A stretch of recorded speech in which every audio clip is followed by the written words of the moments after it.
Әріп және таңба.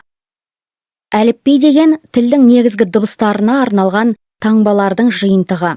Таңба неғұрлым тіл дыбыстарына мол жетсе, арнаған дыбысқа дәл келсе, оқуға, жазуға жеңіл болса, үйретуге оңай болса, соғұрлым әліпби қолайлы болады. Оқу жағынан алғанда қандай әріппен басылған, жазылған сөз болса да сурет сияқты. Бұл жағынан Қытайдың суретті жазуы да басқалардың әрпімен жазылған жазуда бірдей. Сауаты ашылған адам жазылған, басылған сөзді әрпіне қарап оқымайды. Бүтін тұрған суретті танып оқиды. Таныс адамды көргенде мынау пәленше, ана түгенше деген сияқты әр сөзді тұрпатына қарап танып айтады.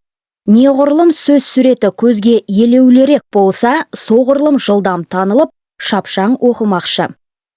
Немістің Маймон деген профессоры және тағы да басқа ғалымдар тәжірибе барысында мынаны байқаған.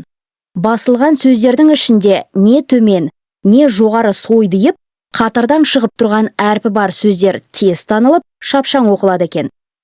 Көзге жайлы болу жағына келсек, қай әріппен жазылған сөз оңай оқылса, сол әріп көзге зиянсыз, жайлы болады. Өйткені ондай әріп көзді талдырмайды.